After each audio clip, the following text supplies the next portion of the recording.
हाँ, आज के वीडियो में हम मोल कंसेप्ट से रिलेटेड जो सवाल होते हैं उनको हल करना सीखेंगे। और इससे पहले मोल कंसेप्ट क्या चीज़ होती है उस बारे में हम जो पिछला वीडियो भेजा गया था उसमें हम चर्चा कर चुके हैं। तो आज जो सवाल होते हैं उनको सॉल्व करने के लिए कुछ महत्वपूर्ण सूत्र हैं या कुछ महत्वपूर्ण ये चीज़ें में यहाँ पर लिखी गई हैं, तो इनको हम जो है चर्चा इन पर करेंगे। इन पर हम सबसे पहले जो है हमारे पास है ताप। ताप का मतलब टेम्परेचर है। तो इस टेम्परेचर का मात्रक यानी इसको हम 3 पार्ट्स में या 3 रूपों में इसको जो है रिप्रेजेंट करते हैं, डिग्री सेल्सियस, केल्विन और डिग्री फ़ारेनहाइट। तो नंबर 1, केल्विन में किसी चीज़ को बदलना है, मान लीजिए डिग्री सेल्सियस को आपने केल्विन में बदलना है तो उसमें हम 273 जोड़ देते हैं, यानी केल्विन बराबर हो जाएगा 273 प्लस डिग्री सेल्सियस, जो भी दिया गया उसमें हम जोड़ देंगे। तो डिग्री फ़ारेनहाइट में 9/5 into degree Celsius 25 degree suppose है, तो 25 डिग्री से हम यहाँ पर मल्टीप्लाई कर देंगे, जोड़ देंगे, तो हमारे डिग्री फ़ारेनहाइट में वो चीज़ निकल करके आ जाएगी। इसी तरीके से दूसरा आयतन है। तो वॉल्यूम जो होता है उस वॉल्यूम को हम किन किन चीज़ों में मापते हैं? पहला तो हम मिलीलीटर में मापते हैं, दूसरा सेंटीमीटर क्यूब में और तीसरा डेसीमीटर क्यूब में। तो 1 मिलीलीटर बराबर होता है 1 सेंटीमीटर क्यूब। ये ध्यान रखने वाली बात है कि 1 millilitre is equal to 1 centimetre cube होता है। ये ले लेते हैं थोड़ा सा। हाँ, तो 1 millilitre is equal to 1 centimetre cube होता है। इसी तरीके से 1 लीटर इज इक्वल टू, यदि हम 1 लीटर की बात करें तो 1 लीटर इज इक्वल टू होता है 1 डेसीमीटर क्यूब। तो 1 डेसीमीटर क्यूब बराबर होता है 1 लीटर। तो कभी कभी क्वेश्चन में 1 डेसीमीटर क्यूब दिया रहता है तो हम उसको 1 लीटर समझेंगे। अब इस तरीके अगला होता है आपका दाब। दाब क्या होता है? दाब को किन किन रूप में मापते हैं? एक तो वायुमंडलीय दाब यानी एटमॉस्फेयर प्रेशर, बार में नापा जाता है, टॉर में इसको नापा जाता है और इसको नापा जाता है पास्कल में, और नापा जाता है mmHg में। ये जो है mmHg मिलीमीटर पारा। इस तरीके से 1 एटमॉस्फेयर इज इक्वल टू होता है आपका 1.013 बार, लगभग बराबर है। तो इस तरह से 1 एटमॉस्फेयर इज इक्वल टू होता है आपका 101.3 किलो पास्कल। 101.3 kilo pascal. एक एटमॉस्फेयर बराबर होता है 760 टॉर, याद रखने वाली बात है। 1 एटमॉस्फेयर इज इक्वल टू होता है 760 mmHg। ये समुद्र तल पर जो है 760 mmHg हमारे वायुमंडल का दाब होता है। तो 1 एटमॉस्फेयर जो है वो इतने के इक्वल होता है 1.10 आपका बार हो गया, वो 101.3 किलो पास्कल हो गया, 760 टॉर हो गया और 760 mmHg हो गया। इस तरीके से हम लोग जो है एटमॉस्फेयर में और विभिन्न उसमें जो है दाब को मापते हैं। अब आ जाती है मोलों की संख्या को कैसे निकाला जाता है। यदि आपसे पूछा जाए कि मोलों की संख्या निकालनी है तो ये किस तरह से निकाली जाती है? मोलों की संख्या को निरूपित करते हैं n से रिप्रेजेंट किया जाता है। तो n इज इक्वल टू हमारा होता है दिया गया द्रव्यमान, यानी जो भी द्रव्यमान आपको क्वेश्चन में दिया गया है पदार्थ का, जिसको हम क्या लिख रहे हैं WA, जिसको हम लिखते हैं WA अपॉन मोलर द्रव्यमान, यानी उसी पदार्थ के एक मोल का द्रव्यमान, यानी उसका परमाणु भार अणुभार जो भी हो, यानी उसको हम लिखते हैं MA। ए जो है इसमें वो पदार्थ है जिसका द्रव्यमान दिया गया है। और दूसरी तरीके से जो नंबर ऑफ मोल्स जो निकाले जाते हैं, मोलों की संख्या जो निकाली जाती है वो निकाली जाती है कैसे? दिया गया आयतन। आयतन के रूप में यदि आपको आयतन दिया गया है तो उस आयतन को हम डिवाइड करते हैं 22.4 लीटर से। 22.4 होता है मोलर वॉल्यूम, मोलर आयतन, इसको मोलर आयतन के नाम से भी जाना जाता है। तो V अपॉन 22.4 लीटर इस तरह से आप लिख सकते हैं, या V अपॉन 22,400 मिलीलीटर, इस तरीके से भी हम लोग इसको निकाल सकते हैं। अब कणों की संख्या जो है, परमाणु अणु आयनों की संख्या यदि पूछी जाती है Q, जिसको हम क्वांटिटी के तौर पर लिख रहे हैं Q, तो इसको हम करते हैं 6.022 गुणा 10⁻23 N। ये एक क्या है? अवोगैड्रो नंबर है, अवोगैड्रो संख्या है। और जिसको हम मोलों की संख्या से गुणा कर देंगे तो हमारे पास टोटल अणुओं की संख्या निकल आएगी, यानी Q is equal to Na गुणा हो जाएगा n अर्थात मोलों की संख्या। अगर मोल हमारे पास 2 मोल है तो संख्या हो जाएगी 2 गुणा 6.022 गुणा 10⁻23। इस तरीके से हम लोग मोलों की संख्या को निकाल सकते हैं। अब जैसे क्वेश्चन है हमारे पास, एक क्वेश्चन हमारे पास यहाँ पर मौजूद है।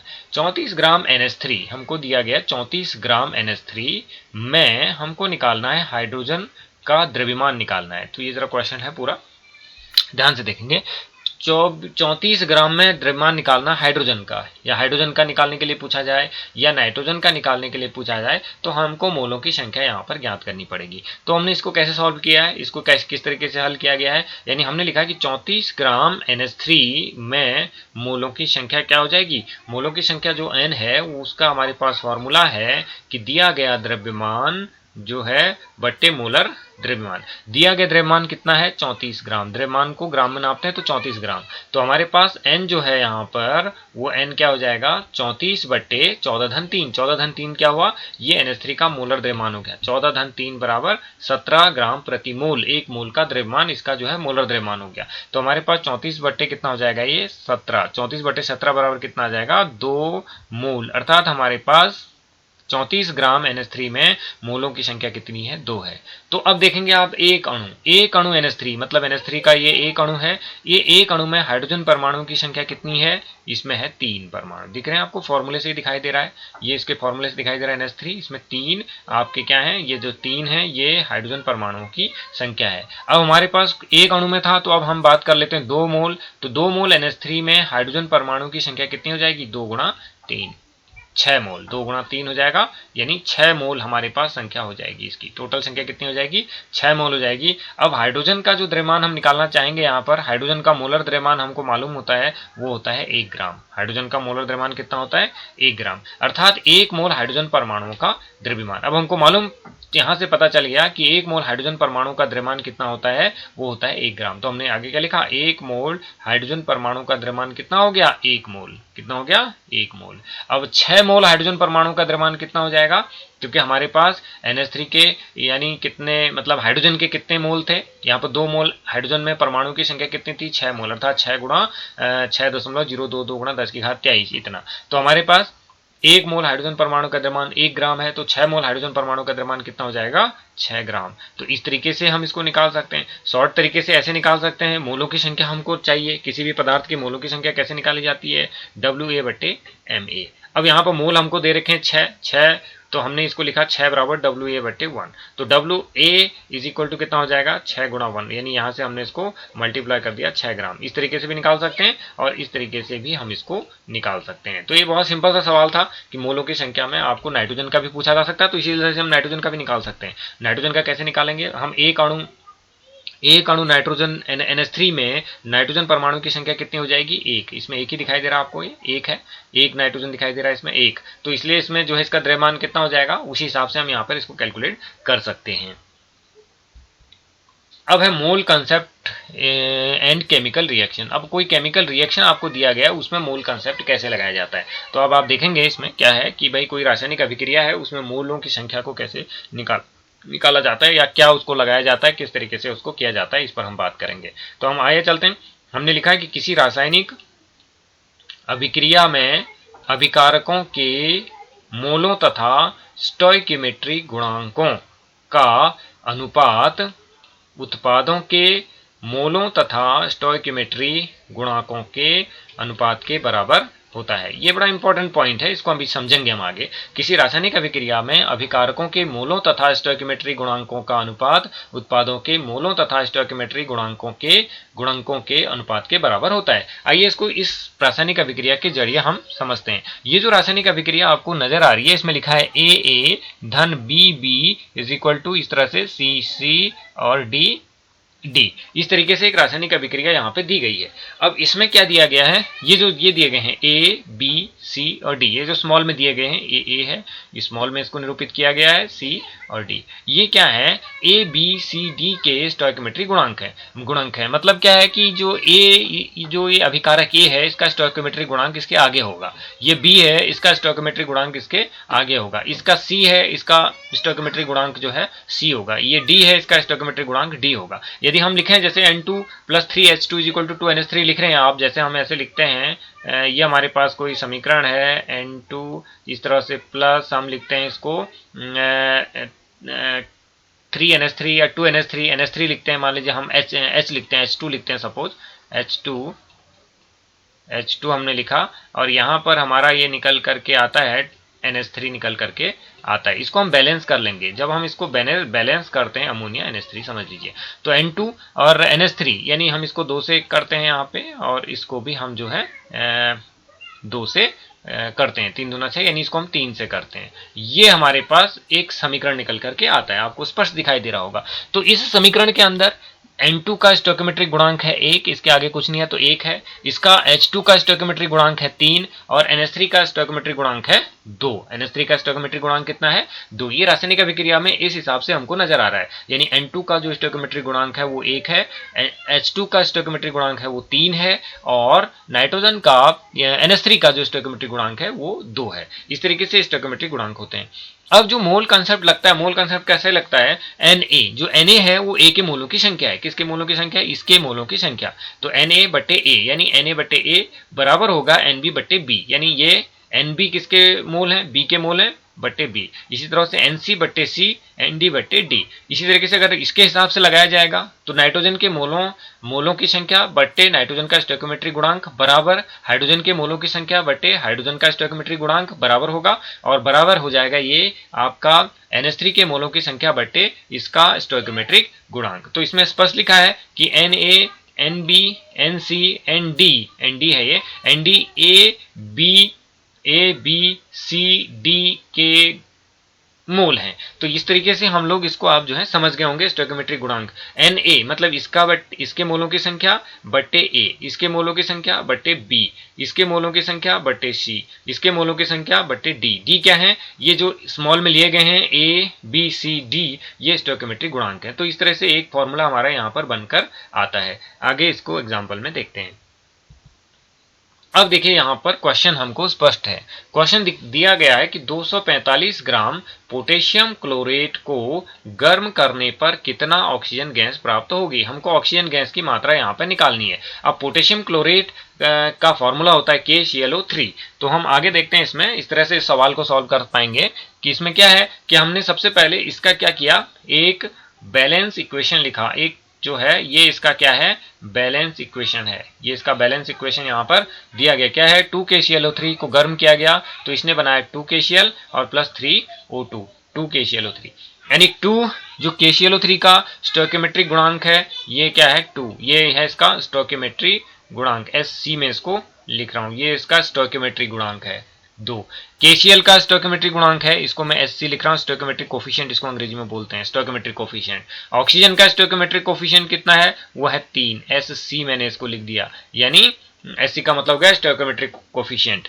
अब मोल कंसेप्ट हम इस पे लगा रहे हैं। मोल कंसेप्ट हमने कैसे लगाया जरा देखेंगे। हमने क्या लिखा है? NKClO3। N क्या है? ये इसके मोलों की संख्या है, ये हमें मालूम नहीं है, अभी हम निकालेंगे आगे। इसके मोलों की संख्या है, KClO3 के मोलों की संख्या है। NKClO3 का मतलब हो गया KClO3 के मोलों की संख्या बट्टे 2 कहां से आया? 2 है स्टोइकियोमेट्रिक कोफिशिएंट, ये 2 है तो स्टोइकियोमेट्रिक कोफिशिएंट आ गया, बराबर आ गया NKCl। NKCl इसके मोलों की संख्या, पोटेशियम क्लोराइड के मोलों की संख्या बट्टे स्टोइकियोमेट्रिक कोफिशिएंट। बट्टे स्टोइकियोमेट्रिक कोफिशिएंट कितना है? ये 2 है तो हमने 2 लिख दिया, बराबर ऑक्सीजन के मोलों की संख्या NO2 लिखा गया है यहाँ पर बट्टे 3। 3 क्या है? कहां से आया? ये स्टोइकियोमेट्रिक कोफिशिएंट है 3, इस फॉर्मूले से। बहुत आसान है यहाँ से। अब प्रश्नानुसार हमको ऑक्सीजन चाहिए और पोटेशियम क्लोराइड चाहिए। इसके बारे में कहीं चर्चा नहीं है इसलिए हमने इसको हटा दिया। हमने क्या लिख दिया फिर? प्रश्नानुसार जो फॉर्मूला बना दिया वो फॉर्मूला बना दिया NKClO3 बट्टे 2 बट्टे NO2 बट्टे 3 बराबर ये हमने फॉर्मूला बना दिया। ये हमारा फॉर्मूला बन गया NO2 बट्टे 3, ये इस तरीके से।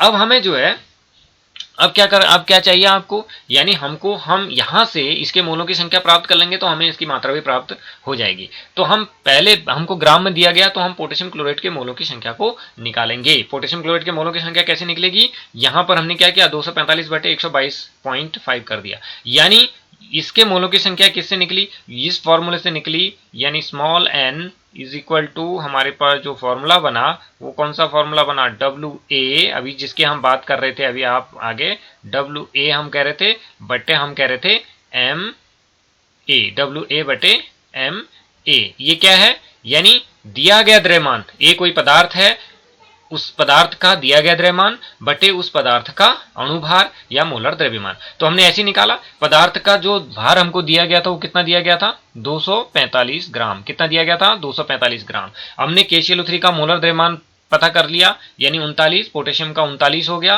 क्लोरीन का 35.5 हो गया और ऑक्सीजन का कितना हो गया 48। एक ऑक्सीजन का 16, 3 का 32 बोलते हैं ना 48।